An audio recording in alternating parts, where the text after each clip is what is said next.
In tonight's episode, we explore the evil, the dark, and the mysterious, all the things lurking deep in the woods. Lock your windows, lock your doors, and enter the alternate nightmare. In the mid-'80s, I was a college student in the Mountain West. I was not a recreation major, but I made a point of scheduling an outdoor education class every other semester. The classes were a great diversion and usually resulted in an easier to pad the grade point average. Consequently, I had squeezed in recreation credits for kayaking, windsurfing, scuba diving, and primitive archery over my college years. I thoroughly enjoyed all of those classes, and I honestly believe they made me a better student overall. In addition, it was always refreshing to step out of the academic grind for a few hours. During one winter semester, I enrolled in a wilderness survival course. The class met once per week and culminated in a practical final exam. The last was a 3-day outing in which the students used the course material while camping and hiking through a section of southeast Utah.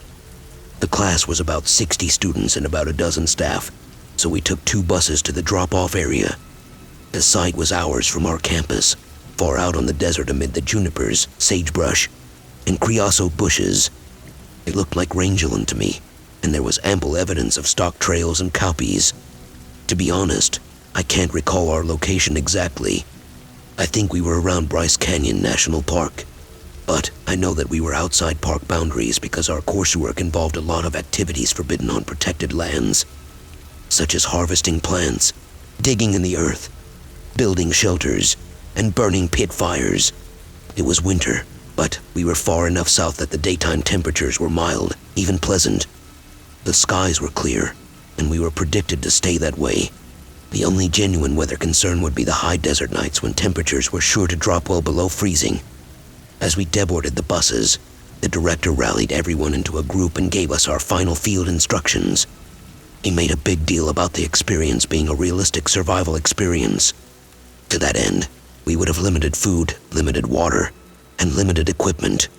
Our success in the venture and our course grade would depend on how well we utilized our classroom training in meeting our survival needs. Every student had been told to bring the following: a pocket knife, a rolled wool blanket, 6 feet of cord, a coat, a hat, underwear, 1 shirt, 1 pair of pants, and 1 pair of socks. It wasn't so much a specific survival simulation, as it was just an exercise in making the most of minimal gear one might face in whatever unknown emergency. Following our short meeting, the director and the staff did a contraband search, going so far as to search everyone's bedroll, and even their pants pockets. This all seemed ridiculous and a bit insulting to me. Why would any adult sign up for a wilderness survival experience only sabotage their education by sneaking in matches or snacks? Yet they did. I had to laugh at the number of cigarette lighters that were uncovered. There was also a smattering of gloves and extra socks. But, of course, there are plenty of illicit snacks. One guy even attempted to smuggle a jumbo-sized bag of potato chips.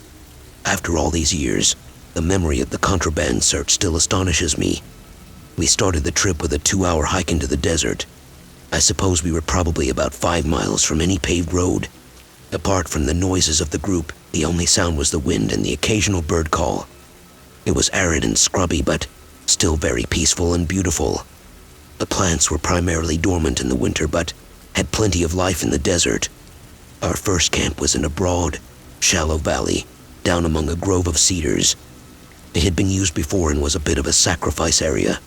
Several trees were missing strips of outer bark, and much of the deadfall firewood had already been gathered up from the desert floor. Still, it looked at least as good as any campsite you might see in Yellowstone or Yosemite. A dirt road had allowed the staff to drive a 4-wheel drive support vehicle right into the camp.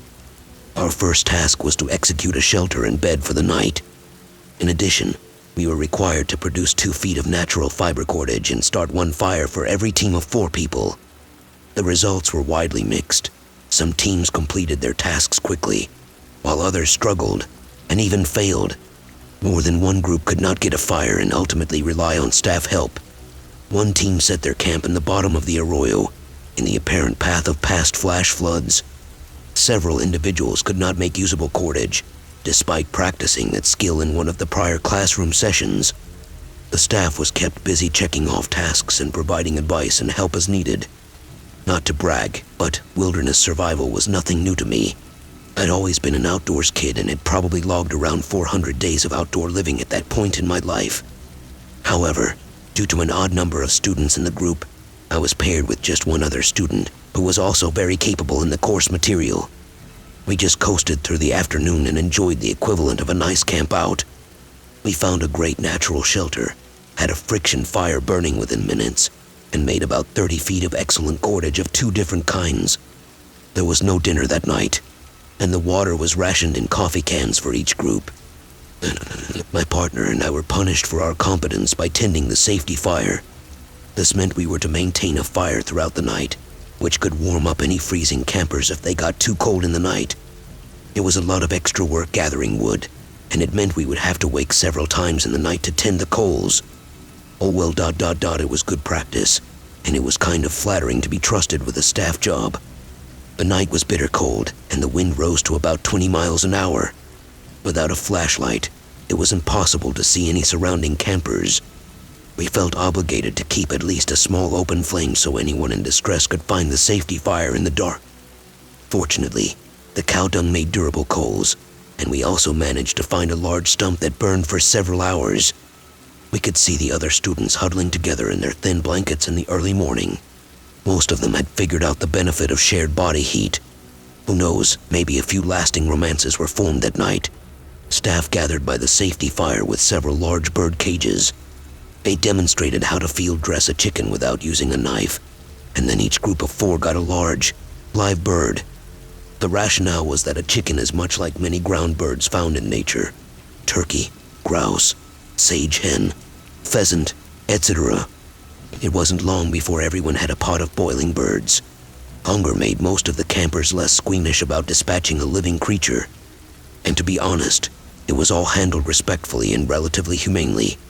Not a drop of broth was wasted, and every liver, gizzard, heart, and even unlaid egg was eaten. After eating, we had another day of hiking. The hike was interspersed with brief testing sessions, in which students were tested on direction finding, water purification, natural containers, etc. We had some great presentations by the staff, too. I used several breaks to work on some cedar bark sandals I was making. The camp was on a similar site that night. The difference is the presence of a windmill and a stock watering tank. We had been pretty dry most of the day, and the mossy water was very welcome. More competent campers braved the cold to take spit baths to wash away the dirt and sweat from the long day. That night, the entire group shared sheep as a whole carcass. The staff provided stone blades for several students to cut the tendons and meat. Along with coal-roasted potatoes, everyone ate okay again that night. We have been tasked with parfletch a portion of meat to carry for the day. We did this by roasting the heart and then wrapping it in the bark. We slept better that night, but my partner and I still had to wake several times to tend the safety fire. However, it seemed more manageable the second time. The more competent campers ate a few roasted potatoes they had hoarded from the previous night in the morning. Finally, we all hydrated at the stock tanks and then hit the trail for the final hike. On this day, we entered into the massive sandstone canyons of the federal lands. We climbed a steep canyon wall and walked through miles of sweeping waves of weathered rock. The lower gullies were scattered with maqui marbles, strange, tiny, perfect spheres of iron oxide formed deep in the sedimentary layers. They are sometimes called shaman stones. At midday, we stopped at a point where water ran through a clear stream. We all drank and then gathered for the last meeting. The director informed us that the final leg of the hike was a 5-mile run. He described that the path was unmistakable, an unforked dirt road that would take us to the pickup site. The director made it clear that running was not mandatory, but did say that anyone taking much longer than an hour would see it reflected in their grade. And as with any group of young adults, feats of comparative toughness always fuel competition. I knew I wasn't the fastest, but I would certainly make the time limit. So, I decided to cover the distance in my now completed cedar sandals. They were scratchy and rough, and the dogbane halters were narrow and abrasive. But if I wore them with my socks, they were pretty comfortable. It was a great feeling of accomplishment to cover the 5 miles with my homemade footwear. Here's where the story gets weird. We found we were a few hours ahead of the buses upon arriving at the pickup site. We had 2 hours to kill. The weather was cool and acceptable, and the sun was bright. Several of the guys settled in for naps. A few others hiked up the road to see the view. I crossed a rickety footbridge and walked along the stream bed. I noticed a small section of rusty pipe welded on top of another line and stuck in the ground, just a few feet off the rough little trail. The tube was welded at an odd angle and kind of looked like a telescope pointed to the sky. On a whim, I ducked down and peeped through the pipe. I almost missed it. Indeed, the pipe was a sighting device aimed at the nearby canyon wall. Even with the pipe, I barely could notice the ancient stone granary perched under an overhang about 60 feet up the rock wall. The perfectly matched stones were mortared into a large hollow cylinder which served as grain storage for the indigenous inhabitants hundreds of years earlier. At a glance, it was invisible. I could have walked by it 1,000 times and never seen it. However, this ancient form of Pueblan engineering was a perfect fit for its surroundings. I had known that Native Americans had stored grain and seeds in this manner, but I had never seen it in person. I later read that some granaries were so dry and protected that they held source and grains hundreds of years later. I was impressed and humbled by this example of native construction. I wandered around and found a quiet place down by the stream bed. I found a perfect little patch of duff and lay down to relax and soak up the sun. I knew I would hear the buses when they arrived so that I could relax about that. I was well tired from the 3-day adventure. I had just trotted 5 miles in homemade sandals. I was full of mutton, potato, and a hostess fruit pie. But I was feeling as good as I've ever felt. That's when time slipped. In an instant, I saw a perfect image of the little stream valley. It was no longer choked with willows and alder, but was perfectly level with groomed soil. I could see row after row of bright green corn stalks, with ears of corn. It struck me that they were mature, with fruit, but only about 5 feet tall, much shorter than modern corn. I could see the water from the creek flowing in a great little feeder ditch, distributing water to every row of corn in that paddy. The valley was level with deep soil. It became clear to me in an instant that it was the flooded plain left by an ancient beaver dam, filled with silt and leveled by centuries of standing water and centuries of successive beaver dams. Down the little valley, I saw more paddies beyond, most with corn, but another with vines of some sort, all with feeder ditches, most of them empty. All the trenches had been worked by a skilled irrigator, some ancient farmer who loved that little piece of land. I can't explain how clear it was. I can't explain how it didn't require me to think or imagine. It just was instantly apparent. I wondered if I was dozing, but I wasn't. I could hear other students horsing around up by the main road. I could see the sun and feel the breeze. While it was happening, I could move my head to look around. As it was happening, I already thought that it was temporary and fleeting. I tried to hang on to it, but it changed back as quickly as it had come about. I tried to estimate how long it lasted, and it seemed like maybe 15 seconds. I was left with a strange mix of satisfaction and longing when it was over. It was miraculous and amazing to witness, but I wanted to look longer. I was left feeling deeply touched and humbled. Since that day so many years ago, I have often wondered if it was just a dream. But I remain confident that it wasn't. Sure, I was tired. Maybe I was a bit sleep-deprived or undernourished. But it seems more plausible that I was effaced in my ego. I was profoundly calm and at peace. My mind was extraordinarily open. I somehow got beyond my present dimension. Oxide formed. I had never read or heard much of anything about Pueblan culture to the best of my knowledge. I am confident I was not processing some previous memory. I think it's safe to say that I had a general disinterest and disrespect for indigenous culture. I was a product of the 60s and 70s, after all. Since then, I have made a point to find out more about the early Americans. I am always gratified that my impressions of that day seem to mesh perfectly with the actual anthropological data. At this point, I accept that I might never understand this experience. But I'm glad I experienced it. That moment remains an indescribable treasure to me.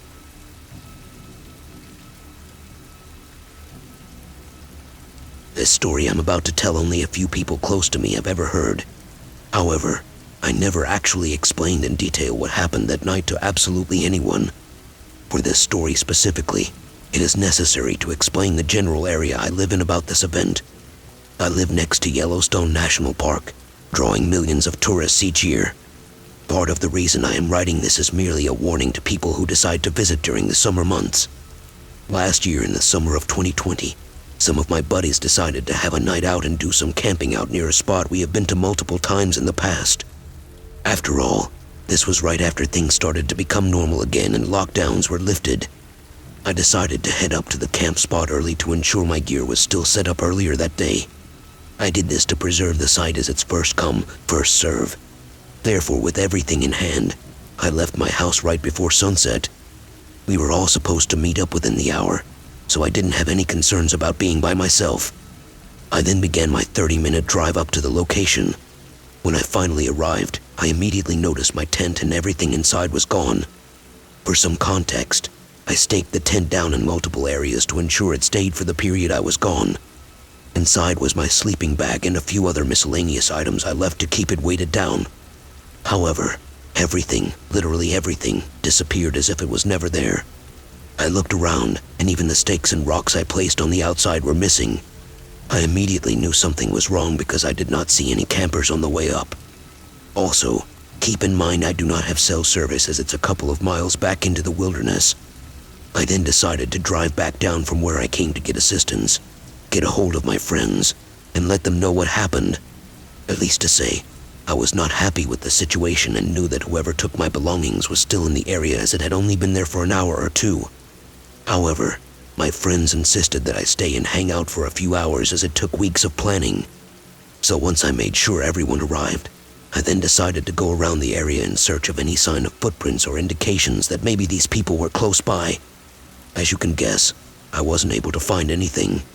I eventually played it off and decided to look for it in the morning and contact the Forest Service to report it missing. I also didn't want to ruin the party for everyone and decided to stay. In hindsight, this was by far one of the worst decisions I could have ever made. As the night went on, everything seemed fine. So I thought, around 1 or 2 in the morning, most of my friends decided to call it a night. I ended up sleeping in my truck.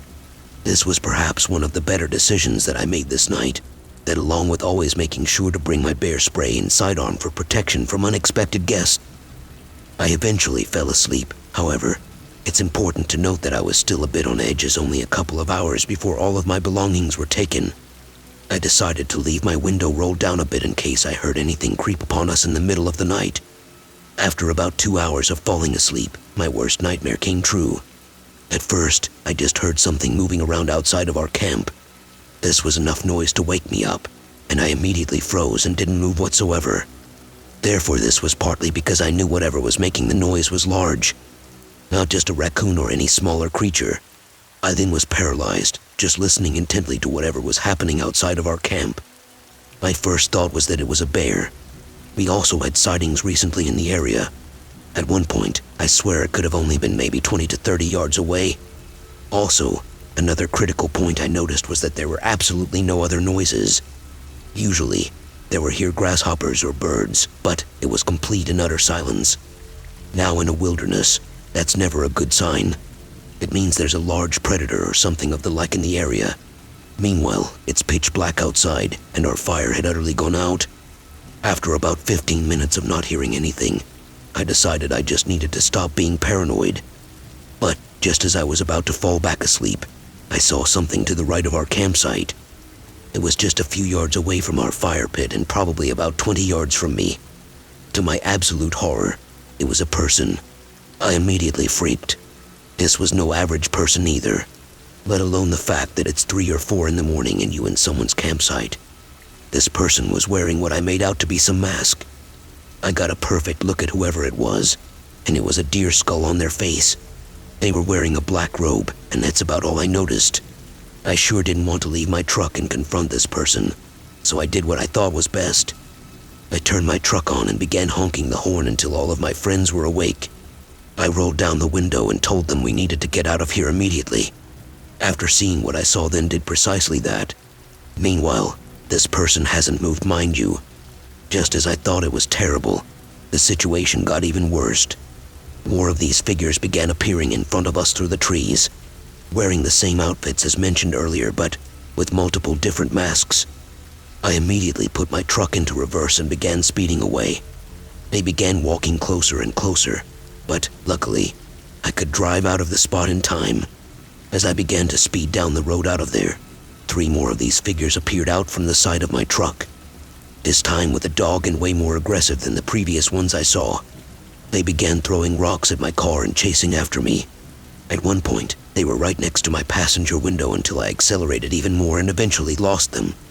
As I looked back in my mirror, I saw only one figure left, just simply peeking and staring at me behind a tree. This image is forever seared into my head. From this night on, I refuse ever to go back up there. I've never, ever spoken of this to anyone. Even when I was around my friends who experienced this, we never mentioned it. It's been over a year now since this happened, and well, all I can say is that I believe these people were in some cult. I heard other stories about similar events happening and even cattle completely disappearing. It's fierce, and you wouldn't think that such a beautiful national park that attracts so many people year-round would have such dark and disturbing secrets. So my advice to anyone that decides to travel to these mysterious and preserved parks of intrinsic beauty would always be to bring protection of some kind. Likewise, make sure you let others know about your plans and never go alone. There are hundreds of missing person reports across the national parks inside the United States, and I could have very well been one of them if I had stayed just a few minutes longer. Nature has a way of attracting very different types of people. Some want to explore and push themselves to their limits. Meanwhile, some don't want to be seen and lurk in the darkness of night. A former Green Beret once told me the key to survival was always being aware of your surroundings and listening to your instincts. If a particular situation doesn't feel right, chances are it's not. Stay safe, everyone.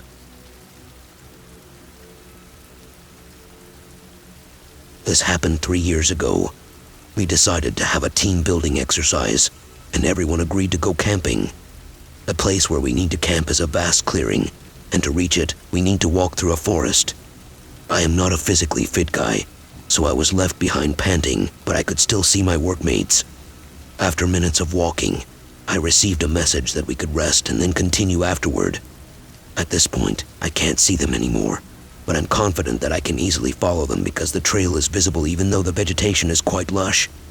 I just continued walking instead of resting since I wanted to catch up. A few minutes had passed, but I didn't manage to catch up or even see them. I also feel like something is a bit off. I received another message from them that they are now moving. According to the person who suggested the place, it will take around 30 minutes of walking to reach it. I had walked for more than half an hour already. I noticed that the trees I passed minutes before were the same as those I'm passing right now. I decided to leave my bright orange pen on the side of the trail to serve as a marker and make sure that I was not just seeing things. I walked for a few more minutes. Fear swept through my body when I saw the pen I had left behind minutes ago, just a few meters ahead of me. I tried to calm myself down as much as I could. I told myself just to make sure to walk straight because I thought, back then, that I might be walking in circles. I informed my workmates that I needed help. I continued on my way after that. I don't know if it is just because of fear or something else. When I was there, everything seemed so quiet. It was suspiciously quiet. I can't hear the leaves rustle or the birds chirp. All I heard was my pounding heartbeat and the steps I took. I hadn't walked that far, but I saw the pen ahead of me once again. It took a shorter walk this time for me to reach it, even though my pace didn't change at all. I called my workmates to look for much-needed help. They told me that some of them were coming back to help me. I started to walk the same trail while telling them about my left pen. They advised me to continue following the path because there is no other way aside from it, so it is nearly impossible to get lost. While I was talking with them at that time, they told me that they had found the pen. Asking where the hell am I was left completely speechless. I asked myself why I didn't see them if there was only one trail and the pen was behind me. I started panicking. I even thought of going off the trail in a desperate attempt to find a way to get out of that forest. They told me just to stay where I was, and they would continue searching for me. They split up into 2 groups. The first one walked towards our campsite while the remaining ones continued the search towards the forest entrance. It was already afternoon, and there was no sign of them, so I decided to walk one last time towards the campsite. I almost lost my mind when I saw the pen again, right on the spot where I left it. The trees are still the same. I went back to the same place all over again. I just gave up at that point, and I decided to go back to the forest entrance, where there was a cabin nearby where I could spend the night. I can't handle my fear and sheer exhaustion anymore. I don't know why the pen is still there if my workmates found it already. I am also too afraid to pick up. After around 15 minutes of walking, I heard people calling my name. I rushed towards the sound. Finally, I managed to find my workmates. What I still can't understand to this day is that they are the ones who went back to the entrance of the forest while searching for me. They told me that they were heading towards the camp, which means they should have passed and met me on their way to the entrance. Crippling fear sent shivers through my spine. I tried to be as calm as possible. They took my bag and assisted me towards the camping site. The whole time, I kept my eyes on the trail. I recognized the trees, but the pen was not there anymore. I asked them about the pen they had found and they gave it to me. I can't explain why I saw it once again back then. We passed that point, and I expected that we would just come back, but after a few minutes, we were already out of the forest. I sighed with great relief. I wasn't able to participate in any activities that night. I was still afraid and tired. I did my best to try not to think too hard about what had just happened. I woke up in the middle of the night because I needed to pee. With my own 2 eyes, I saw a humanoid figure with unnaturally long arms walking outside, and its shadow was cast on the side of the tent by the bright full moon. I counted everyone inside. There were 10 of us. No one was outside. I never dared to wake someone up, with the fear that it might get the being's attention. I also don't dare to take a look to find out what it is. It just went away after some time. I didn't manage to go back to sleep anymore. I just kept everything to myself, thinking that no one would believe me. After the team building exercise, I never recovered. I am always stressed out and paranoid to the point that I can't even work properly anymore. I decided to take some time for myself, and I resigned. On my very last day, one of my workmates approached me. She told me that she saw it, too, the thing outside the tent. I always felt that the incident on my way towards the camp was linked to what we saw. I might never know the answers to my questions, but I wouldn't want to get them either. I just want to forget everything and pretend that nothing happened at all. If tonight's story scared you, be sure to hit that like button, and don't forget to subscribe for more terrifying stories.